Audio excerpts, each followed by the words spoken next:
તમે કોઈ ગાડી ખરીદવા જાઓ તો તમે ગાડીનું બોડી જુઓ છો, કેટલી લાંબી છે ને અંદર કેટલી જગ્યા છે ને ગાડી બહારથી કેવી ચમકતી દેખાય છે ને, કે તમે ગાડીનું મશીન જુઓ છો, કેટલા હોર્સ પાવર છે, એરબેગ કેવી છે, એની અંદર કેટલી એવરેજ આપશે, મશીન કેવું છે. આપણે માણસોને એના દેખાવથી મૂલવતા થઈ ગયા છે. માણસના ગુણ જોવાનું આપણે છોડી જ દીધું છે. કોણ કેવું દેખાય છે, કેવી બ્રાન્ડ્સ પહેરે છે, કેટલા પૈસાવાળા છે, કેટલા પહોંચવાળા છે, ક્યાં ક્યાં એમની ઓળખાણ છે, એના ઉપર આપણો આધાર છે. આપણે કોઈ દિવસ કોઈ માણસને હવે એના ગુણથી જોતા કે ઓળખતા નથી.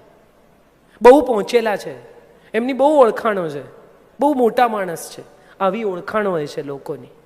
બહુ સારા માણસ છે એવી ઓળખાણ આપણે ઘણા વખતથી સાંભળી જ નથી. બહુ સરસ બેન છે, સ્વભાવના બહુ સારા છે, આવું આપણે નથી સાંભળ્યું. કોણ કેવા હીરા પહેરે છે ને એના ઉપર આપણી તરત નજર જાય છે, પણ કોણ કઈ ભાષા બોલે છે ને એના ઉપર આપણી બહુ જલ્દી નજર નથી જતી. ક્યાંય પણ જાહેર સમારંભમાં જવાનું હોય તો લોકો યાદ કરે કે આ સાડી મેં પહેલાં પહેરી હતી કે નહોતી પહેરી. દેખાડ, આખી વાતને દેખાડવા માટે આપણે જીવીએ છીએ. અપ્રુવલની સોસાયટી છે. કોઈ કહે તો તમે રૂપાળા, કોઈ કહે તો તમે સારા, કોઈ કહે તો તમે હોશિયાર, કોઈ કહે તો તમે સુખી. તમે વિચાર કરો, સાદી વાત હું તમને દાખલો આપું, તમારા ઘરની ઉત્તમ ક્રોકરી છે ને એ બીજા લોકો માટે છે, હા કે ના? કોઈ દિવસ તમે જાતે કાઢીને સારી ક્રોકરીમાં ખાધું? ગોબાવાળી થાળીમાં ખાઈએ કેમ કે આપણને તો ચાલે. શું કામ ચાલે? જાતથી વધારે અગત્યનું કોણ છે? પણ આપણે બીજાને દેખાડવા માટે સારી ચાદર ક્યારે પાથરવાની? મહેમાન આવે ત્યારે. આપણે ફાટલી પાથરવાની કેમ કે આપણને તો ચાલે. ખરેખર માણસે જેવા છે તેવા પોતાની જાત સાથે પહેલા મજા કરવી જોઈએ. મજા કોણ કરે છે? આ બધું દેખાડવા માટે છે. અને આ દેખાડો એટલા માટે આપણને વધુ ને વધુ અનુકૂળ આવતો ગયો છે કારણ કે વધુ ને વધુ જજમેન્ટનું જગત થતું ગયું છે. દરેક માણસ જજમેન્ટ લઈ લે, આ આવા છે, આ આવા નથી. તમે જુઓ, બે લોકોને નવા નવા પડોશી કોઈ આવ્યા હોય ને એટલી બધી દોસ્તી થઈ જાય. કોફી પીવા જાય ને, ચા પીવા જાય ને, વાડકીમાં કંઈ નવું બનાવ્યું હોય તો આપવા જાય ને, પેલા અહીંયા આપવા આવે ને, બપોરે જોવા આવે ટીવી તમારે ઘેર ને, વાતો કરે ને, અને એકદમ કંઈક એવું થાય કે જેમાંથી સંબંધ બગડી જાય. અને જ્યારે સંબંધ બગડી જાય ને ત્યારે પહેલી ફરિયાદ શું કરે ખબર છે? મેં આવા નહોતા ધાર્યા. તમે શું ધાર્યું હતું એની એને શું ચિંતા? આ તો તમારા મનમાં તમે ઊભી કરેલી ઇમેજ છે કે જે ઇમેજ તમે તમારી રીતે સાચી પુરવાર નથી કરી શકતા. ખરેખર તમે વિચારો તો તમને સમજાય કે આપણે બધા એટલી બધી અપ્રુવલની સોસાયટીમાં આવી ગયા છે. ખરેખર તમારું સાચું ચારિત્ર શું છે? જ્યારે તમને કોઈ જોતું ના હોય ને ત્યારે તમે કેવું વર્તો છો ને એ તમારું સાચું ચારિત્ર. કોઈ જોતું નથી ને આમ કાચ ઉતારીને ચોકલેટનું રેપર બહાર નાખ્યું ને, તમને તો ખબર છે ને તમે નાખ્યું છે. એક ગુરુ હતા, એણે પોતાના શિષ્યને, બે શિષ્યોમાંથી એક શિષ્યને ગાદી આપવાની હતી. એટલે એણે બંનેને એક એક ફળ આપ્યું અને કહ્યું કે કોઈ તને જુએ નહીં ને ત્યાં જઈને ખાજે. એક શિષ્ય ગયો, 24 કલાકે પાછો આવ્યો અને કે વાવના અંધારા ખૂણામાં આમ ગલીમાં જઈને એકદમ અંધારામાં જઈને મેં ફળ ખાધું, કોઈએ જોયું નથી. બીજો શિષ્ય એમને ફળ લઈને પાછો આવ્યો કે કેમ? તો કે હું જ્યાં ગયો ને ત્યાં બે જણા તો હતા જ, એક મારો અંતરાત્મા ને એક ભગવાન, બે તો જોતા જ હતા એટલે હું ન ખાઈ શક્યો. સવાલ એ છે કે આપણે બધા આપણી જાત સાથે કેટલા પ્રામાણિક છીએ. અને એમાંય ખાસ કરીને મારે બહેનોને આ વાત બહુ બહુ કડક રીતે પૂછવી છે. આપણે બધા તમે જુઓ, સામેના માણસ સાથે એટલા સારા થઈએ છીએ, એટલા મીઠા, એટલા પ્રેમાળ, એટલા નમ્ર. આવા કોઈ પ્રસંગે ભેગા થાય ને તો એટલા કેમ છો, મજામાં છો, સારા છો, અને હજી એની પીઠ ના વળી હોય ને અને તરત એની પાછળ ઘસાતી કમેન્ટ આવે. આપણા બધાના બે ઓપિનિયન છે લોકો વિશે. યંગ પુત્રવધુઓ હવે પેન્ટ પહેરતી થઈ છે, જીન્સ પહેરતી થઈ છે. સાસુઓના પણ વિચારો બદલાયા છે કે કંઈ નહીં, અમે તો બધી છૂટ આપીએ છીએ. પણ એની સાથે સાથે કોઈ દિવસ એ વિચાર કર્યો છે કે સ્ત્રીની ભીતર કશું બદલાયું છે. સ્ત્રીની અંદર પણ એક બહુ મોટું ટ્રાન્સફોર્મેશન આવ્યું છે. ગઈકાલ સુધી મારા દાદી કે તમારા મધર ઇન લો કે મધર્સને તમે જુઓ તો એમની જિંદગી એમના રસોડા, એમના ડ્રોઈંગ રૂમ, એમના સામાજિક સંબંધો સુધી સીમિત હતી. આપણી પાસે કેવી કેવી કથાઓ છે, અનસુયાની, ચવન ઋષિની પત્ની સુકન્યાની. દેવો જેની પરીક્ષા કરવા માટે આવે છે સાધુના વેશમાં. અત્રિ ઋષિની પત્ની છે અનસુયા, જેના સતીત્વ વિશે કથાઓ કહેવાય છે, અને દેવો નક્કી કરે છે કે આપણે અનસુયાની પરીક્ષા કરીએ. એટલે બ્રહ્મા, વિષ્ણુ અને મહેશ 3 જણા સાધુનો વેશ લઈને આવે છે. અનસુયાને ઘેર આવે છે અને આવીને કહે છે કે અમે જમીશું. સાધુને તો કોઈ ના પાડે જ નહીં. અનસુયાએ કહ્યું, અતિથિ દેવો ભવ, તમે જરૂર આવો, તમને જમાડું.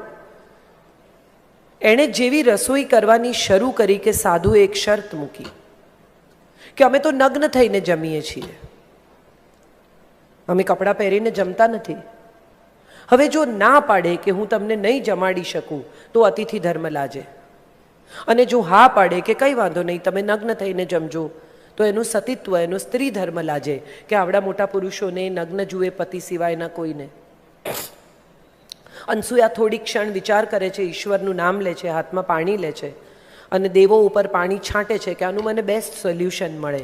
અને 3 દેવો નાના નાના 1.5-2 વર્ષના બાળકો થઈ જાય છે. હવે આ બાળકો કપડાં પહેરીને જમે તોય શું, ને કપડાં કાઢીને જમે તોય શું. આ કથા આપણા પુરાણની છે. કેટલા બધા લોકો જ્યારે નવવધુને આશીર્વાદ આપે, તમે જોયું હશે, ચોખા નાખે એના ખોળામાં અને એમ કે તને શિવ પાર્વતીનું દાંપત્ય મળો. આ શિવ પાર્વતીનું દાંપત્ય શું કામ કે છે? રામ સીતાનું નથી કહેતા, રૂકમણી કૃષ્ણનું નથી કહેતા. શિવ પાર્વતીના દાંપત્યના આશીર્વાદ આપવામાં આવે છે. કારણ કે પાર્વતીએ અત્યંત ઈચ્છાથી, પોતાની મરજીથી, પોતાના સાચા હૃદયથી પ્રાર્થના કરીને શિવને મેળવ્યા છે. શિવને બહુ પ્રેમ કરે છે. પણ જ્યારે એકવાર પાર્વતી ક્રોધમાં આવે છે અને કાલીનું સ્વરૂપ લે છે, અત્યંત ગુસ્સામાં છે, વાળ છૂટા છે, આંખો લાલ ચોળ, હાથમાં ખપ્પર છે, ગળામાં રૂંડની માળા, આજે તો ખતમ કરું, વિધ્વંસ કરી નાખું દેશનો, દુનિયાનો, જગત. અને નીકળ્યા છે અને વિષ્ણુ જાય છે શિવ પાસે ને કહે છે કે હવે તમે એક જ છો, તમે રોકી શકશો, બીજું કોઈ નહીં રોકી શકે. શિવ જાય છે, જુએ છે કે આ જે પ્રકારની શક્તિનો સ્ત્રોત આના શરીરમાંથી ઉભરાય છે, જે પ્રકારનો ક્રોધ છે, આમાં હું કંઈ કરી નહીં શકું. એટલે ચૂપચાપ એના પસાર થવાના રસ્તામાં જમીન પર સૂઈ જાય છે. ક્રોધમાં કાલી ઉપર જોઈને ચાલે છે અને જેવો શિવ પર પગ પડે છે અને પતિનો સ્પર્શ ઓળખે છે, જીભ નીકળી જાય છે. કાલીની જીભ બહાર છે, જો કોઈએ જોઈ હોય તો.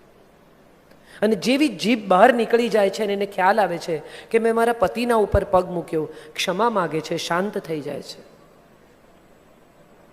શીખવાનું એ છે કે પત્ની જ્યારે ક્રોધમાં હોય ત્યારે એના પગમાં સૂઈ જાય ને, એ પણ પ્રેમ જ છે. દરેક વખતે ગુસ્સા સામે ગુસ્સો, ક્રોધ સામે ક્રોધ, પાવર સામે પાવર ન વાપરવો, એનાથી મોટું પૌરુષ બીજું કોઈ નથી. આવું દાંપત્ય મળી શકે એવા આશીર્વાદ આપણે નવવધુને આપતા હોઈએ છીએ કે તને એવો પતિ મળે કે જે તારા ક્રોધને પણ સમજે, તારા પ્રેમને તો સમજે, તારી ભાષાને સમજે, તારા વહાલને સમજે, તારી કાળજીને સમજે, તારા સ્નેહને સમજે, પણ તારા ક્રોધને પણ જે શમાવી દે, પોતાની અંદર સમાવી દે. એવા પતિના અમે તને આશીર્વાદ આપીએ છીએ, એવા દાંપત્યના અમે તને આશીર્વાદ આપીએ છીએ. મારીને તમારી મમ્મીને જ્યારે આપણે કહીએ કે પપ્પાને આમ પૂછવાનું કે પપ્પાને આમ કહેવાનું, ત્યારે મમ્મી કહે કે હું મૂડ જોઈને કહીશ. પપ્પા ઘરે આવે તો સામાન્ય રીતે આપણે બધા જ્યારે સ્કૂલમાં ભણતા હતા ત્યારે એક વસ્તુ જોતા હતા કે પપ્પા ઘરે આવે તો સોપો પડી જાય, બધા શાંત થઈ જાય, ભણવા બેસી જાય, ડાયા થઈ જાય. મમ્મી ધીમે રહીને જે વાત કરવાની હોય તે કરે. પપ્પા હા પાડે તો હા, અને ના પાડે તો ના, એમાં કંઈ બહુ દલીલ ન થઈ શકે.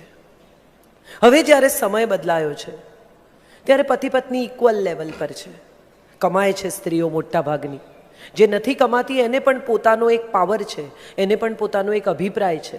એવા ઘરો હવે આપણે જોઈ રહ્યા છીએ. ત્યારે આ બદલાયેલા સમય સાથે જે સ્ત્રીને આપણે જોઈ રહ્યા છીએ ને, એ સ્ત્રીઓ માત્ર પાવરફુલ છે એવું મારે નથી કહેવું, મારે એવું પણ કહેવું છે કે આ સ્ત્રીઓ ઇન્ટેલિજન્ટ પણ થતી જાય છે.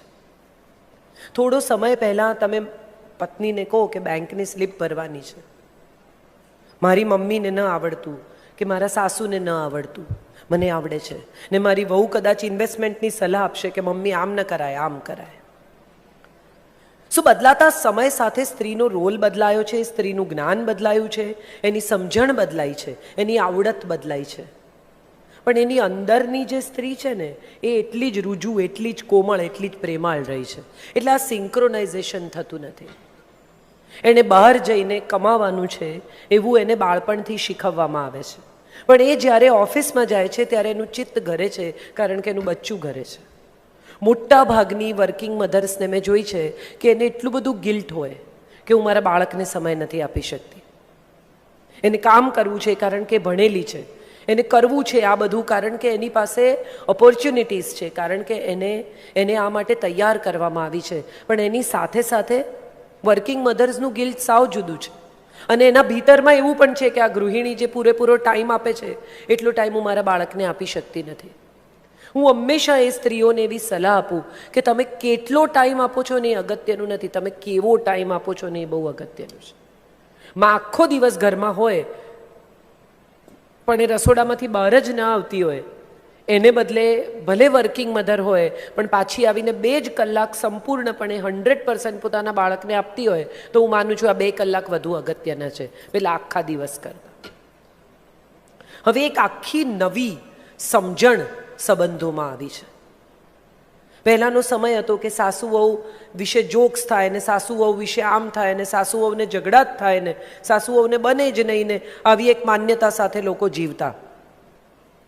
કચ્છનું તો ગીત છે, વાગડની વઢિયાળી સાસુ દોયેલી રે, એટલે એવી વાગડની સાસુઓની કથા લોકગીતોમાં વણી લેવામાં આવી. તો કેવી સાસુઓ હશે કે કેટલો ત્રાસ આપતી હશે. દાદા હો દીકરી વાગડમાં ન દે જોર સહી, વાગડની વઢિયાળી સાસુ દોયેલી છે. હવે તમે જુઓ સમય બદલાયો છે, પુત્ર વધુ પરણીને આવે. હું તમને એક સાદો દાખલો આપું કે તમે એક નવો મોબાઈલ ખરીદો અને તમારી પાસે એક જૂનો મોબાઈલ હોય, iPhone 5 હોય, 6 હોય ને તમે 9 કે 10 ખરીદો, તો તમે જઈને એમ કહો કે ભાઈ આમાંથી આમાં ડેટા ટ્રાન્સફર કરી આપ, એટલે બંનેના બ્લૂટૂથ ઓન કરે અને તમને કહે કે તમે હવે આને અડતા નહીં, આમાંથી આમાં ડેટા ટ્રાન્સફર થાય ત્યારે વચ્ચે એને છંછેડતા નહીં. તમે જો એને વચ્ચે છંછેડશો તો ફોન હેંગ થઈ જશે. હવે પેલી જે પરણીને આવી છે એ પોતાનો 24-25 વર્ષનો ડેટા એની જોડે લઈને આવી છે. એ ડેટા એ તમારા ફોનમાં ટ્રાન્સફર કરે ને ત્યાં સુધી આડાવડા બટન નહીં દબાવવાના, નહીં તો હેંગ થઈ જાય. એને શાંતિથી એનો ડેટા ટ્રાન્સફર કરવા દો. આપણે તો બધા ખેડૂતો, જમીન સાથે જોડાયેલા લોકો છીએ. તમે વિચાર કરો, એક છોડ બીજા કુંડામાં રોપવો હોય ને તમે એને મૂળને આમ સોઈ ઝાટકીને સાફ કરીને વાવો તો કદી છોડ ટકે નહીં. તમારે એની આજુબાજુની થોડી માટી લેવી પડે, એ માટી સાથે તમારે બહાર કાઢીને એને બીજા કુંડામાં રોપવો પડે, જેથી એ માટી એને જ્યાં સુધી એ કુંડા સાથે એડજસ્ટ થાય ત્યાં સુધી પોતાની માટી એને મદદ કરે ત્યાં ટકવામાં. એ પણ પોતાના પિયરથી થોડી માટી લઈને આવી છે, એના સંસ્કારની માટી, એના ઉછેરની માટી, એની સમજણની માટી, એના ગમા અણગમાની માટી. એને જે નથી ગમતું એ સમજવાનો તો પ્રયત્ન કરો કે કેમ નથી ગમતું.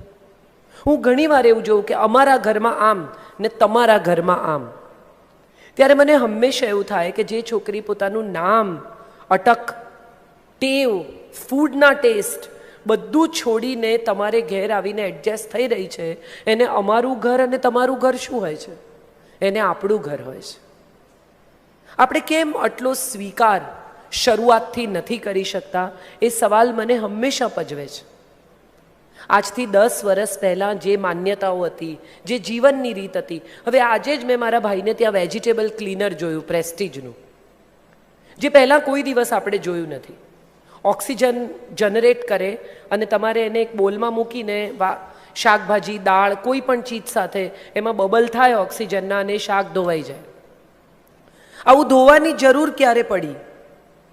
કારણ કે હવે કેમિકલ, પેસ્ટિસાઇડ્સ ફૂડમાં એટલા બધા હોય છે કે તમે જો એને ઓક્સિજનથી ક્લીન કરો તો તમને શારીરિક રીતે વધુ ફાયદો કરે આ શાકભાજી કે ફૂડ. એક સમય હતો કે જ્યારે ગાયના કે ભેંસના છાણ સિવાય કોઈ ખાતર જ નહોતું. It was pure organic. So આવું ધોવાની કોઈ જરૂરત જ નહોતી. હવે આ જરૂર ઊભી થઈ છે. એટલે જ્યારે આવી પુત્રવધુ આવી કોઈ વાત કરે કે આવું કંઈક પૂછે, હું તમને એક મારો મજાનો દાખલો આપું. હું પરણી ત્યારે મને કંઈ જ નહોતું આવડતું. સેન્ડવિચ કરતા આવડે, હોસ્ટેલમાં રહેલી. અમારે ત્યાં તો મેગી પણ, હું યંગ હતી ત્યારે મેગી પણ એટલી બધી ચલણમાં નહોતી. એટલે સેન્ડવિચ આવડે, આ તે નાની 2-4 વસ્તુઓ આવડે, મારા પૂરતું રાંધી લઉં, ખીચડી મૂકતા આવડે. પછી પરણીને ગઈ મારા સાસરે, તો ત્યાં તો એવું કે ઘરના માણસો છે તોય 25 માણસ જમવામાં થઈ જાય. અને એટલા બધા ચેમ્પિયન મારા મધર ઇન લો કુકિંગમાં, મારી સિસ્ટર ઇન લો કુકિંગમાં.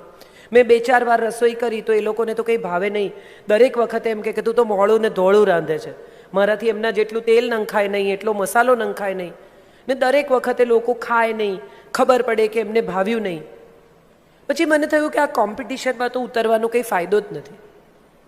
એટલે મેં મારા મધર ઇન લોને કહ્યું કે દાળ ભાત શાક તમારે કરીને બહાર નીકળી જવાનું, રોટલી હું કરીશ. કારણ કે એમાં કંઈ સારી ખરાબ, નાની મોટી જાડી પાતળીની કચકચ થાય, એથી વધુ કોઈ કચકચ ન થાય. સ્વીકારી શકાય કે એ લોકો મારાથી બહેતર છે કેટલીક વસ્તુઓમાં, હું એમનાથી બહેતર છું કેટલીક વસ્તુઓમાં. સ્ત્રીનો સૌથી મોટો પ્રોબ્લેમ જૂના જમાનાથી શરૂ કરીને આજ સુધી એવો રહ્યો છે કે સ્ત્રીને બધામાં સુપર સાબિત થવું છે. એ સુપર કુક છે, એ સુપર મધર છે, એ સુપર વહુ છે, એ સુપર વ્યવસાયિક છે, એ સુપર આમ છે, સુપર બહેન છે, સુપર માં છે, સુપર દીકરી છે. અને બધાને સુખી રાખવા શક્ય જ નથી. એક સાથે તમે બધાને ખુશ કરી શકો એવું પોસિબલ જ નથી. તમારા પિયરમાં પણ લગ્ન છે અને તમારા સાસરામાં પણ લગ્ન છે. એ જ દિવસે તમારે ચોઈસ કરવાની છે. શું કરશો? કેટલાક એવા હોય કે જે એવું નક્કી કરે કે સાસરે બહુ લોકો છે, મારા પિયરમાં હું ને મારો ભાઈ 2 જ જણા છીએ, હું પિયર જઈશ. કોઈ એવું હોય કે જે એવું નક્કી કરે કે પિયરમાં તો માણસો જ માણસો છે, સાસરામાં કામમાં મારી જરૂર પડશે, હું સાસરે રહીશ. બેમાંથી એક બાજુ તો તમારે નિર્ણય કરવો જ પડે છે. અને જ્યારે તમે એક બાજુનો નિર્ણય કરો છો ત્યારે બીજી વ્યક્તિ દુઃખી થવાની જ છે, એની તમને ખબર જ છે. સવાલ એ છે કે સ્ત્રીએ આવી પસંદગી વારંવાર કરવી પડે છે, જ્યારે પુરુષે આવી પસંદગી વારંવાર નથી કરવી પડતી. બચ્ચું બીમાર હોય ને મા કામ કરતી હોય, પિતા પણ કામ કરતા હોય, તો મા પાસે એવી અપેક્ષા છે કે મા રજા લે. ત્યારે ઘણી સ્ત્રીઓને મેં આર્ગ્યુ કરતી સાંભળી છે કે હું કેમ રજા લઉં, હું પણ કમાઉં છું. પણ મને એક વાત કહો તમે, કે કોઈ પણ માણસને વાગે, પડી જાય, ઠોકર વાગે, તબિયત ખરાબ હોય, દુઃખે કઈ શરીરમાં, તો એ શું બૂમ પાડે છે? હું તમારી જોડે વાત કરવા આવી છું, મને તો તમે યુટ્યુબ પર બી સાંભળો છો. શું બૂમ પાડે છે? ઓ બાપ, એવું કહે છે કોઈ? એનો અર્થ એમ થયો કે બાળક જ્યારે પીડામાં હોય, તકલીફમાં હોય, ડિસ્કમ્ફર્ટમાં હોય, ત્યારે એને વધારે જરૂર કોની હોય છે? તો એણે ઘરે રહેવાનું. એમાં કોણ કમાય છે, કોણ નથી કમાતું, કોણ આમ છે. અને મેં હમણાંથી બહુ જોયું છે કે બધી મમ્મીઓ પોતાની દીકરીને એવું શીખવાડે છે કે પગ પર ઊભી રહેતી થઈ જા, કમાતી થઈ જા, તું કમાઈશ ને એટલે તારે કોઈ બીજી જીવનમાં સમસ્યા નહીં થાય. મારે ખરેખર એક વાત તમને પૂછવી છે કે આર્થિક સ્વતંત્રતા એ જ જીવનનો ઉદ્દેશ છે? જે સ્ત્રી કમાય છે એ 100% સુખી જ છે અને સુખી જ થશે એવી કોઈ તમને ગેરંટી, વોરંટી છે? ઇન્દ્રા નુઈ, જે પેપ્સીની CEO છે, એણે હમણાં એક ઇન્ટરવ્યૂમાં કહ્યું હતું કે મને નવી પ્રોડક્ટ લોન્ચ કરતાં એટલો આનંદ નથી થતો જેટલો આનંદ મારા પતિના પહેરેલા શર્ટમાં બટન ટાંકીને મને દાંતથી દોરો તોડવામાં આવે છે. એમાં જે રોમાન્સ છે, એમાં જે પ્રેમ છે, એ સ્ત્રીને ગમે જ છે. પતિ ગજરો લઈને આવે સાંજના છેડે, તો એનાથી વધારે આનંદની વાત કદાચ પત્ની માટે બીજી કોઈ નથી. વાળ ટૂંકા હોય તો ફૂલ લઈને આવે, પણ અચાનક સરપ્રાઈઝમાં 4 ગુલાબ લઈને આવે ને કે કંઈ નહીં, એમ જ આજે તું મને યાદ આવી ગઈ બસ. તો એનાથી વધારે આનંદ હું માનું છું સ્ત્રી માટે બીજો કોઈ નથી. ડાયમંડ્સ આપણે રોજ નથી પહેરતા, પણ ફૂલોના આવા નાના મોટા પ્રસંગો, આવી નાની મોટી સરપ્રાઇઝીસ કેટલો બધો આનંદ આપે છે. એનો અર્થ એમ થયો કે પરિવેશ બદલાયો છે, પરિસ્થિતિ નથી બદલાઈ. ભીતરથી સ્ત્રી એટલી જ રૂજુ છે, એટલી જ પ્રેમાળ છે, એટલી જ વાલસોઈ છે, એટલું જ વાલ ઝંખે છે. નાનકડી 3 વર્ષની દીકરીને તમે ઢીંગલી આપી જુઓ, એને માં કેવી રીતે થવાનું એ શીખવવું નહીં પડે. જોઈ છે કોઈ છોકરીને કે તમે ઢીંગલી આપી હોય 3 વર્ષની દીકરીને તો એને આમ જ ઉચકે, એ પગથી આમ નહીં ઉચકે. અને એક દીકરાને આપી જુઓ 3 વર્ષના, પગથી ઉંચકે ને આ કાતર બાતર હાથમાં આવે તો વાળ કાપી નાખે ને હાથ કાઢીને પગની જગ્યાએ ફિટ કરે ને પગ કાઢીને હાથની જગ્યાએ ફિટ કરે ને જુએ આ નવી જાતનું પ્રાણી કેવું લાગે છે, એને ચલાવી જુએ. રીઝન બિંગ કોઈ સારું કે કોઈ ખરાબ નથી, આ પ્રકૃતિગત ભેદ છે, ઈશ્વરે સર્જેલો ભેદ છે. તમે જુઓ, સિંહણ શિકાર કરે, મરઘી બેસી રહે ઈંડા ઉપર. ક્યાંય પણ female species are stronger, female species are more caring, female species are more responsible, far more responsible than male species. એનું કારણ એ છે કે આ પ્રકૃતિએ રચેલી સુંદરતા છે. તમને આમ જરા સ્ત્રી જેવો પુરુષ ગમે છે? હા કે ના? આમ જરાક હોય તો પુરુષ જેવી સ્ત્રી ગમશે? કેટલી સુંદર રચના છે. એપલ અને નારંગી બે સાવ જુદા છે, એને એકબીજા સાથે સરખાવવાની કોઈ આવશ્યકતા જ નથી. સમોવડા થવાનો આખો ખ્યાલ આપણને કોણે આપ્યો? પશ્ચિમે. પશ્ચિમે કેમ આપ્યો આ ખ્યાલ? કારણ કે પશ્ચિમમાં સ્ત્રી ઉપર જે પ્રકારના અત્યાચારો થયા એ આપણા કરતાં સાવ જુદા હતા. આપણે ત્યાં તો સ્ત્રી દેવી તરીકે પૂજાતી હતી. કૈકેયીના વચન પોતાના જીવના ભોગે દશરથ નિભાવે છે. આજે પણ ઘરમાં પતિ કેશ પૈસા લઈને આવે 5 લાખ રૂપિયા તો કોને આપે? બોલો બોલો, હવે કેમ સોંપો પડી ગયો? પત્નીને આપે. પછી પત્ની ક્યાં મૂકે? તિજોરીમાં, કબાટમાં. ચાવી ક્યાં રહે? અને એમાં જો પતિ એમ કીધું હોય 5 માંથી કે 2 કાઢી આપતો કે કેમ? એના પૈસા એણે માંગ્યા, બેંક પૂછે છે કે કેમ પૈસા જોઈએ છે? એક પત્ની પોતાના પતિ માટે એક સરખા 7 અંડરવેર લઈ આવી, એક જ કલર, એક જ ડિઝાઇન, એક જ બ્રાન્ડ, એક જ જાતના. એટલે પતિએ પેકેટો ખોલ્યા ને પછી કહ્યું, આવું હોય યાર, કોઈ કશો ફેર જ નહીં, કલર જુદા નહીં, ડિઝાઇન જુદી નહીં, કશું જુદું નહીં. કોઈ જુએ તો એમ થાય કે બદલતો જ નહીં હોય કે કોઈ કોણ. સવાલ વ્યાજબી છે. એક ભાઈને એક્સિડન્ટ થયો એટલે એમણે એમની પત્નીને SMS કર્યો કે મને એક્સિડન્ટ થયો છે, પાસળીમાં ક્રેક પડી છે, નાકમાંથી લોહી ઘણું વહી ગયું છે, 2 ટાંકા લેવા પડ્યા છે કપાળમાં. આ તો ટીના ટાઈમસર આવી ગઈ ને મને હોસ્પિટલ લઈ ગઈ એટલે બધું સારું છે, ચિંતા નહીં કરતી. એટલે પત્નીએ લખ્યું કે ટીના કોણ છે?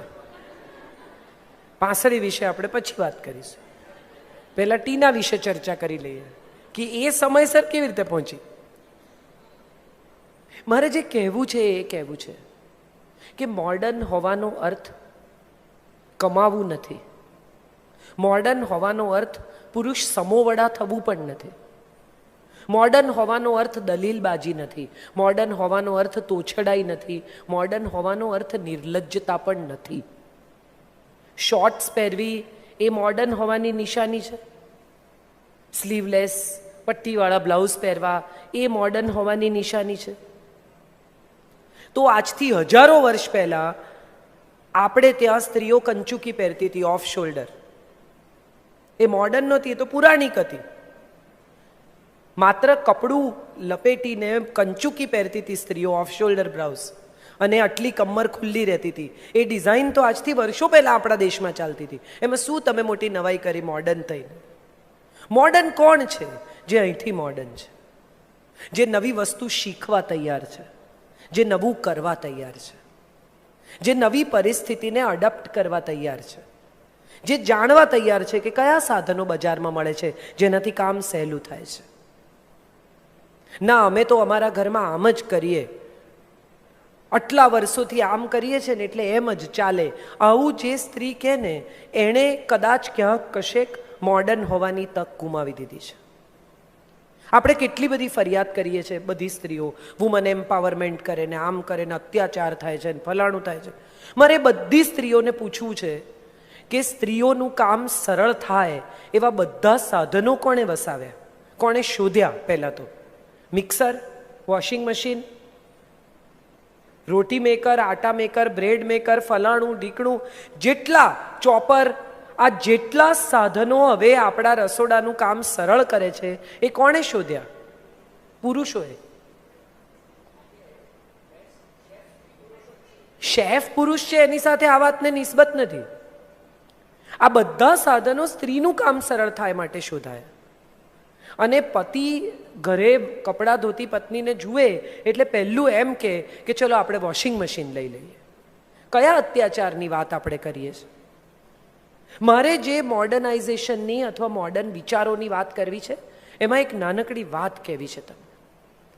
મારી બાજુમાં એક બહેન રહે, 10મું પાસ, એના પતિને બહુ જ મોટો શેર માર્કેટનો business, very very well off people. એના પતિને અચાનક શેર માર્કેટમાં બહુ જ મોટું નુકસાન થયું, ઘર વેચવું પડ્યું, બધું વેચવું પડ્યું, નાનકડા ભાડાના ઘરમાં શિફ્ટ થઈ જવું પડ્યું. એ રીટાબેન મારે ત્યાં આવે વારે વારે અને મને એવું કે કાજલબેન કંઈ કામ અપાવો. હવે પહેલાં જ્યારે બાજુમાં રહેતા હતા ત્યારે એમને મારે ત્યાં આવવું હોય, વાતો કરવી હોય, મને એવો સમય ના હોય એટલે શું કરે તો કે દર વખતે મેથી લઈને આવે, વાલોળ લઈને આવે કે લાવો કાજલબેન તમારી વાલોળ કરી આપું, લાવો કાજલબેન તમારી મેથી કરી આપું, લાવો તમારા આંબા હળદર કરી આપું. એટલે થાય શું કે એટલી વાર અમે બેસી શકીએ. And she was very good at it. ફટફટ આમ તમારી સાથે વાત કરતા જુએ નહીં અને વાલોળ સમારી કાઢે, તુવેરો ફોલી કાઢે. એ જ્યારે મારી પાસે વારે વારે કામ માંગે કે કાજલબેન કંઈ કામ અપાવો, કંઈ કામ અપાવો, મને હંમેશા થાય કે હું એમને શું કામ અપાવું? 10મું પાસ 40 વર્ષની સ્ત્રીને હું ક્યાંય પટાવાળા તરીકે તો ન મોકલી શકું. એક દિવસ મને અચાનક વિચાર આવ્યો. મેં એમને કહ્યું, રીટાબેન આ જે કરો છો એ કરો. એવી કેટલી સ્ત્રીઓ છે કે જેને ચૂંટેલી મેથી, ચૂંટેલી પાલક, ચૂંટેલી સુવાની ભાજી, તાંદળજાની ભાજી રેડી મળશે ને તો તમને આશીર્વાદ આપતા થાકશે નહીં. એને પરિવારને ખવડાવવી છે પણ એને ચૂંટવાનો ટાઈમ નથી. એને લૂછેલા ભીંડા મળશે તો તમારો અહેસાન માનતા થાકશે નહીં. રીટાબેને શરૂ કર્યું, ભીંડા લૂછીને ચોખ્ખા કરીને સમારીને ઝીપલોકમાં, ક્લિયર 500 ગ્રામ વજન, ક્લિયર 500 ગ્રામ ચૂંટેલી ભાજી, આંબા હળદર. તમારે ઘેર મહેમાન આવવાના હોય, દાળ ભાત શાક તમે કરી નાખો, 100 રોટલી એ કરી આપે. તમે કહો તો તમારા લોટમાં, એ તમે કહો તો એના લોટમાં. આજે તમે એમને ફોન કરો 3 વર્ષ પછી અને તમે શિયાળામાં એમ કહો કે રીટાબેન 500 મેથી, કે કાજલબેન કાલે કરી આપીશ, આજે નહીં. એણે ઘરના EMI ભરવાના શરૂ કર્યા, પતિએ ડાઉન પેમેન્ટ કર્યું, પોતાનું 2 વ્હીલર લીધું, છોકરાઓની ફી ભરે છે. 10મું પાસ, અંગ્રેજી નહીં બોલી શકતી, પોતાની સહી કરી શકતી અને ગુજરાતી પુસ્તકો માંડ વાંચી શકતી આ સ્ત્રી મારે હિસાબે સૌથી મોડર્ન છે. She is ready to adopt new situation, not sitting and crying, not complaining, not making a fuss about what happened in her life, but ready to fight the situation with new outlook and new thought process. I think she is most modern than all of us. તમે શું પહેરો છો, તમે કેટલા smart છો, તમારી પાસે કેટલા ડાયમંડ્સ છે, તમે દુનિયામાં ક્યાં ક્યાં ફર્યા છો, એના ઉપર તમારા આધુનિક હોવાનો કોઈ આધાર નથી. આધુનિકતા એ છે કે જે તમને નવા વિચારો સાથે જોડે છે, જે તમને નવી પ્રવૃત્તિ તરફ લઈ જાય છે. આપણે બધા મોડર્નાઇઝેશન એ વાતે સમજીએ છીએ કે ઇંગ્લિશ બોલી શકવી જોઈએ. ઇંગ્લિશ બોલવાથી શું થાય? ખરેખર તો આપણા સંતાનોને ગુજરાતી કે કચ્છી શીખવવાની આપણી ફરજ છે. માતૃભાષા કહેવાય છે, પિતૃભાષા નથી કહેવાતી. માં બોલે તે ભાષા. તો માં કઈ ભાષા બોલે છે એ ભાષા સંતાન બોલશે. ડિઝની શોધાયું ને એ પહેલાં આપણા દેશમાં બકોર પટેલ હતા. કેટલા ઓછા લોકોને ખબર છે કે ડિઝની તો બહુ પછી આવ્યું, બકોર પટેલ આપણે ત્યાં પહેલાં હતા, મિયા ફુસ્કી આપણે ત્યાં પહેલાં હતા. અને કેવી સુંદર વાર્તાઓ. સ્ત્રીઓને એમ કહેવાય કે અંધશ્રદ્ધાળુ છે ને સ્ત્રીઓ આમ છે ને સ્ત્રીઓ બાધા લે. બકોર પટેલની એક એટલી અદ્ભુત વાર્તા છે કે બકોર પટેલ બાધા લે છે. એની પત્ની કહે છે કે તમારું એક કામ, શકરી પટલાણી એની પત્નીનું નામ, એને કહે છે કે તમારું કામ થઈ જશે જો તમે બાધા લેશો ને તો. ને બકોર પટેલને લાડુ બહુ ભાવે એટલે નક્કી કરે છે કે હું લાડુની બાધા લઈશ. એમનું નસીબ કાણું કે એમને 4 દિવસ પછી જે લગ્નમાં જમવાનું થાય છે ત્યાં લાડુ જ હોય છે. એ જીવ બળીને રાખ થઈ જાય કે અરે યાર મેં ક્યાં બાધા લીધી. એમની બાજુમાં એમના એક મિત્ર છે વાઘજીભાઈ વકીલ. એ વાઘજીભાઈ વકીલ એને કહે છે કે તમને નથી ખબર, સિમ્પલ રસ્તો છે, હાથ જોડવાના, આંખો મીચવાની, શ્રદ્ધા સાથે કહેવાનું કે બાધા મારી માં, લાડુ પરથી ઉતરીને દાળ પર જા. એટલી આપણે પ્રામાણિકતા રાખવાની કે જ્યારે દાળ પર બાધા હોય ત્યારે દાળ નહીં ખાવાની. પછી લાડુ ખાઈ લીધા, સંતોષ થઈ ગયો કે હા, કે હાથ જોડવાના, શ્રદ્ધાથી કહેવાનું કે બાધા મારી માં, દાળ પરથી ઉતરીને પાછી લાડુ પર જા. એટલે હવે દાળ ભાત ખાવાના. સિમ્પલ. કેટલી બધી બહેનોને મેં જોઈ છે, બાધા લે, આમ કરે, પેલું કરે, કુંડળી બતાવે. રાશિ ભવિષ્ય વિશે મારે તમને એક જ વાત કહેવી છે ને તમે ઇમિડિયેટલી મારી જોડે અગ્રી થઈ જશો. રામ અને રાવણની રાશિ એક છે.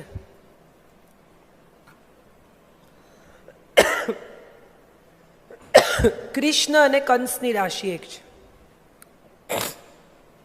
રાધા અને રૂકમણીની રાશિ એક છે. શબરી અને શૂરપણખાની રાશિ એક છે. એમની જિંદગી એક જેવી. મંગળ નડે છે ને ગુરુ નડે છે ને જે મંગળ તમને નરી આંખે દેખાતો નથી, થેન્ક યુ, જે મંગળ તમને નરી આંખે દેખાતો નથી એ સવાર ઉઠીને એવું નક્કી કરે કે આજે તમને નડશે. ફોકસ કરે કે આજે આ પેલા ભાઈ છે ને એમને મારે નડવું છે. વિચારી જુઓ મારી વાત, શું નડે છે? આવો સવાલ કોઈ પૂછે તો એનો જવાબ એ છે કે આપણને આ ઉપર રહેલા ગ્રહો નથી નડતા, આપણા પૂર્વગ્રહો નડે છે, આપણા આગ્રહો નડે છે, આપણા દુરાગ્રહો નડે છે. કેટલા બધા લોકોને, સ્ત્રીઓને મેં જોઈ છે, ફ્રીજ પાસે જાય ઊભી રહે કે હું શું લેવા આવેલી. થાય છે ને, બધા આમ આમ કરે, મને થાય છે. મજાની વાત એ છે કે જે સ્ત્રીને 2 મિનિટ પહેલાં ફ્રીજમાંથી શું જોઈતું હતું એ યાદ નથી, એને તમે પૂછો કે 10 વર્ષ પહેલાં તમે જ્યારે લગ્નમાં ભુજ ગયેલા ત્યારે તમારી સાથે શું અન્યાય થયેલો, પાક્કું યાદ છે. ઝીણી ઝીણી વિગત જોડે તમને કહેશે કે પછી એણે આમ કીધું ને પછી મેં આમ કીધું ને પછી એણે મારી સામે આમ જોયું, એ બી કહેશે. આપણો પ્રોબ્લેમ એ છે કે આપણે કડવાશોને ઘૂંટતા શીખ્યા છીએ, મીઠાશને સંઘરતા શીખ્યા જ નથી. સારા પ્રસંગો, આનંદના પ્રસંગો, પ્રેમના પ્રસંગો, બહુ જ મજા પડી હોય એવા પ્રસંગો, ખૂબ હસ્યા હોઈએ એવા પ્રસંગો, એ આપણને યાદ નથી રહેતા. પણ કશું કડવું, કશું પીડાદાયક, કશું ખૂંચ્યું હોય, કંઈ પેન હોય, એ આપણને અચૂક યાદ રહે છે. અને આ સ્ત્રીઓ સાથે થોડું વધારે થાય છે. સ્ત્રીઓ એવું કહે કે હું બહુ સેન્સિટિવ છું. Nice if you are sensitive. માણસે સંવેદનશીલ હોવું જ જોઈએ, પણ તમારી સેન્સિટિવિટી ફક્ત કડવાશ સંઘરવા તરફ કેમ છે? તમારી જિંદગીમાં કેટલી બધી પોઝિટિવિટી પણ છે. તમે પરણીને એક બેન સરસ તૈયાર થઈને ડ્રોઈંગ રૂમમાં આવ્યા, એમના પતિ પેપર વાંચતા હતા, એટલે બેને કહ્યું કે હલો, આજે આપણા લગ્નને 25 વર્ષ પૂરા થયા. એટલે પતિએ પેપર ખસેડ્યા વગર કહ્યું એટલે પત્નીએ કહ્યું કે તમને યાદ છે આજથી 25 વર્ષ પહેલાં હું પરણીને આ ઘરમાં આવેલી? પતિએ કહ્યું એટલે પત્નીએ કહ્યું કે એ દિવસે રાત્રે તમે મને આઈ લવ યુ કહેલું, યાદ છે? એટલે પતિએ આમ પેપર ખસેડ્યું, પત્ની સામે જોયું અને કહ્યું કે સ્થિતિ એ જ છે, બદલાશે તો કહીશ. 25 વર્ષથી પરિસ્થિતિ આ જ છે, હું તને પ્રેમ કરું જ છું, રોજ શું કહેવાનું? અને છતાં સ્ત્રીને અભિવ્યક્તિની અપેક્ષા છે, એને ગમે છે કોઈ એક્સપ્રેશન આપે તો, કોઈ કાર્ડ આપે તો, કોઈ ફૂલ આપે તો, કોઈ ગિફ્ટ આપે તો, કોઈ વાલથી એમ કહે કે તે જ મને સહન કરી એટલા વર્ષ, તું છે તો મારું બધું ગોઠવાયેલું છે, ગમે, સારું લાગે. સ્ત્રીને માત્ર અપ્રિસિએશન જોઈએ છે, એનો વાંધો નથી. અપ્રિસિએશનની અપેક્ષા એ પ્રેમની અભિવ્યક્તિ છે, પણ અપ્રિસિએશનનો આગ્રહ એ સંઘર્ષ તરફ લઈ જાય છે. આપણો સૌથી મોટો પ્રોબ્લેમ એ છે કે આપણે અપેક્ષા અને આગ્રહની વચ્ચે એક બહુ પાતળી ભેદરેખા છે એને ગમે ત્યારે ક્રોસ કરી જઈએ છીએ. કોઈ તો કહો કે દાળ સારી થઈ છે, બધા ધડાધડ જમતા હોય ત્યારે માનું મગજ જાય કે કોઈ તો કહો આટલી મહેનત કરીને મેં ફલાફલ બનાવ્યું છે, આટલું સરસ થયું છે. કોઈ તો કહો કે મેં આટલું સરસ રાંધ્યું છે. એ જે સ્પીડમાં ખાઈ રહ્યા છે ને જે આનંદથી ખાઈ રહ્યા છે ને એનો અર્થ જ એ છે કે એમને બહુ ભાવ્યું છે. નહીં તો બધા ચમચીને પ્લેટથી રમતા હોત, આમ આમ કરતા હોત, તમને ખરાબ ન લાગે એટલે. પણ જે ગપાગપ જાય છે એનો અર્થ જ એમ કે એમને બહુ ભાવ્યું છે. પણ આપણે કદાચ બધા જ ધીમે ધીમે આ બાહ્ય જગતથી બહુ આકર્ષાવા લાગ્યા છીએ. સિરિયલોમાં બતાવે તુમ્હારે હાથ દિલ કરતા હૈ તુમ્હારે હાથ ચૂમ લૂં, ऐसा तुमने हलवा बनाया है. ભાઈ એવું સિરિયલમાં હોય, ઘરમાં ન હોય. વહુને કંગન ભેટ આપી દે સારું ખાવાનું બનાવે એટલે. ઠીક છે, સિનેમામાં સિરિયલમાં થોડુંક વધારી ચઢાવીને કહેવામાં આવે છે. પણ જ્યારે કોઈક વાર ઘરમાં મહેમાન આવ્યા હોય અને સાસુ એમ કે ના યાર મારી વહુ જેવી ચા ક્યાંય નહીં, એ અપ્રિસિએશન તમારા સુધી આવે ત્યાં સુધી હું માનું છું પ્રતીક્ષા કરવી જોઈએ. મમ્મી આખી જિંદગી દીકરાને ટીંડોળા ખવડાવવાનો પ્રયત્ન કરીને થાકી ગઈ હોય, રીંગણા ખવડાવવાની એટલી ટ્રાય કરી હોય મમ્મીએ, થોડું ખા ને બેટા, થોડું ચાખી જો ને બેટા, બહુ ફાઇન છે બેટા. હું નાની હતી ને તો મારી મમ્મી મને કહેતી કે મેં કડક કડક મોનેકો બિસ્કિટ જેવી ભાખરી કરી છે. ત્યારે હું મારી મમ્મીને કહેતી કે પણ છતાંય હું તો મોનેકો બિસ્કિટ જ ખાઈશ, ભાખરી નહીં ખાઉં. આવા બધા છોકરા હોય. માં બિચારી દીકરાને ખવડાવવાની ટ્રાય કરે, ના માને એટલે બટાકા બનાવે, હવે એની માં મેગી કરી આપે. પછી દીકરો મોટો થાય, લગ્ન થાય, વહુ આવે અને વહુ ટીંડોળા સમારતી હોય ને ત્યારે જ માં એકદમ ગૌરવથી કહી દે કે નહીં ખાય. પણ દીકરો ઓફિસથી આવે અને ગપા ગપ 2-3 રોટલી સાથે ટીંડોળાનું શાક ખાઈને ઊભો થઈ જાય ત્યારે માને ચડે ગુસ્સો કે મારે કીધે ન ખાધું. મને હંમેશા વિચાર એ આવે કે તમારે કીધે ખાધું કે એને કીધે ખાધું, ખાતો થઈ ગયો એનો આનંદ કેમ નથી? એણે તો તમારું જ કામ કર્યું છે. 25 વર્ષમાં તમે જે ના કરી શક્યા એ એણે 25 દિવસમાં કરીને બતાવ્યું. સાહેબ ખુશ થાઓ. મને તો હંમેશા એવું થાય કે જે ઘરમાં સાસુ વહુ ભેગા થઈ જાય ને એ ઘરમાં એ આખા ઘરને ભારે પડે. ઘરની 2 મુખ્ય સ્ત્રીઓ જો હાથ મિલાવી દે, 2 જણા જો સિનર્જીમાં આવી જાય, 2 કંપની જો કોર્પોરેટ થઈ જાય તો તમે વિચાર કરો આ બધા નાના નાનાને તો ક્યાં માછલીઓ ગળાઈ જાય ખબર ના પડે. પણ મજાની વાત એ છે કે 2 સ્ત્રીઓ ભેગી થતી નથી કારણ કે પાવર ગેમ છે. સાહેબ કોના હાથમાં પાવર રહે છે એના ઉપર આખા ઘરનો આધાર છે એવું આપણે માનીએ છીએ. પાવર શેમાં છે? હુકમ કરવામાં. કોઈ તમારું કયું માને એમાં, કોઈ તમને ધિક્કારે પણ તમારું કયું માને એમાં, કે કોઈ પ્રેમથી તમારી કાળજી કરે, તમારી ચિંતા કરે, તમારી સાથે દોસ્તી કરે એમાં. આ સવાલ આપણે આપણી જાતને પૂછવાનો છે. એક સાસુમાં મંદિરથી પાછા આવતા હતા, એમને ગલીના નાકે એક ભિક્ષુક મળ્યો. એટલે સાસુએ કહ્યું કે કેમ ખાલી હાથે? તો ભિક્ષુકે કહ્યું કે ભાભીએ ના પાડી, આજે ઘરમાં કંઈ નથી. એટલે સાસુએ કહ્યું ના પાડી, ચાલ મારી સાથે. એને લઈને આખી ગલી તડકામાં ક્રોસ કરાવીને છેક છેલ્લા મકાનમાં લઈ ગયા કે ઊભો રહે. ભિક્ષુક બિચારો આશાથી ઊભો રહ્યો. સાસુમાં અંદર ગયા, બહાર આવ્યા ને કે કંઈ નથી, જા. ભિક્ષુક કે તમે યાર અહીં સુધી મને લાવ્યા આટલા તડકામાં, ના તો પહેલા પાડી જ હતી ને. તો કે ના પાડનાર એ કોણ? હું હજી બેઠી છું. એ ક્યાંથી ના પાડે? મજાની વાત એ છે કે આપણે બધા પ્રેમના પાવરને નથી સમજતા. જે તાકાત, જે શક્તિ, જે પાવર પ્રેમમાં છે ને એ વિશ્વની કોઈ ચીજમાં નથી. સાહેબ વ્યક્તિ પ્રેમથી જીતાય ને તો એનાથી ઉત્તમ આ જગતમાં કંઈ નથી. પણ સ્ત્રીઓ અંદર અંદર કોણ જાણે કેમ, દેરાણી જેઠાણી, સાસુ વહુ અને હવે તો મા દીકરી પણ. તમે વિચારો તો તમને સમજાય અર્બન કેટલા બધા ઘરોમાં મા ને દીકરી જેવા દેખાવું છે, એના જેવા યંગ દેખાવું છે, વજન ઉતારવું છે, વાળ કાળા કરવા છે, અને પછી કોઈ એમ કહે કે તમે તો મા દીકરી નહીં હો, 2 બહેનો જેવા લાગો છો. તો મા બહુ ખુશ થાય કે જોયું. આમાં ખુશ થવા જેવું કંઈ નથી. તમે મા છો, તમારે મા જેવા જ લાગવું જોઈએ કારણ કે તમારી ઓથોરિટી છે. તમે એની બહેનપણી નથી, એની પાસે બહુ બહેનપણીઓ છે. માં એક જ છે. Become the mother, don't become a friend. હા, બીકમ ફ્રેન્ડલી મધર. દોસ્ત જેવી માં જરૂર બનો, દોસ્ત ન બની જાઓ. તમે એના જેવડા નથી.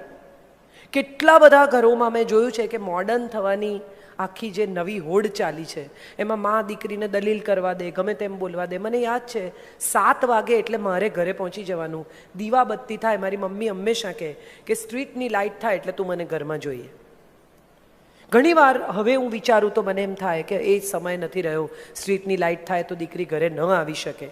કદાચ એને કામ હોય, ભણતી હોય, બીજું કંઈ કરતી હોય, ટ્યુશન ક્લાસ હોય. પણ એની સાથે આ વિચાર કેમ અમલમાં આવ્યો એ તો માએ સમજાવવું જ જોઈએ. મમ્મી ચિંતા કર્યા કરે, એના ફોન ચેક કરે, એના ખાના ચેક કરે, કોનો ફોન છે, શું કરે છે. એને બદલે એને સારા નરસાનો ભેદ સમજાવી દો ને એને નિર્ણય એના પર છોડી દો. શું પહેરવું ને ક્યાં પહેરવું એટલું જો તમે એને સમજાવી શકો, કોની સાથે વાત કરવી ને કોની સાથે ન કરવી એટલું તમે જો એને સમજાવી શકો. આપણા ઘરોમાં આવો ભય પહેલાં ક્યારેય નહોતો. હવે તમે જુઓ, દીકરી બહાર જાય ત્યાંથી શરૂ કરીને દીકરી પાછી ફરે ત્યાં સુધી તો ભય છે જ. પણ એને સ્કૂલના વોચમેનથી, બસ લઈ જતા ડ્રાઈવરથી, આસપડોશમાંથી, સગામાંથી, મિત્રોમાંથી, દરેક જગ્યાએથી ભય છે. દીકરી સેફ નથી એ વાત ગમે તેટલી આપણે નકારવી હોય તો પણ નકારી શકીએ એવી સ્થિતિમાં નથી. આપણી દીકરી એવી સ્થિતિમાં છે આજના મોડર્ન જમાનામાં કે એને બસમાં તમે ચડાવો ને તો એ ડ્રાઈવર પણ એની સાથે કેવી રીતે વર્તશે એની આપણને ખબર નથી. તમે એને સ્કૂલમાં મોકલો છો, એનો ટીચર એની સાથે શું કરશે એની આપણને ખબર નથી. એક બહુ સરસ નાનકડી કથા છે કે એક રાજાની રાણી હતી અને એને પગ ગંદા થાય ન ગમે એટલે ક્યાંય ન જાય, મહેલમાંથી નીકળે જ નહીં. એને પગ ગંદા થાય ન ગમે એટલે રાજાએ હુકમ કર્યો કે આખા શહેરને ચામડાથી મઢી દો, આખા શહેરમાં ચામડું પથરાવી દો કે મારી રાણી બહાર નીકળે ને તો એના પગ ગંદા ન થવા જોઈએ. એક માણસે કહ્યું કે હું થોડોક જુદો ઉપાય બતાવું. કે હા. એ માણસ એક નાનકડું હોડી આકારનું વસ્તુ લઈને આવ્યો અને એણે જમીન પર મૂકીને કહ્યું કે બેગમ આમાં પગ મૂકો. એ મોજડી હતી. આખા શહેરને ચામડાથી મઢવાને બદલે એણે રાણીના પગને ચામડાથી કવર કરી લીધા.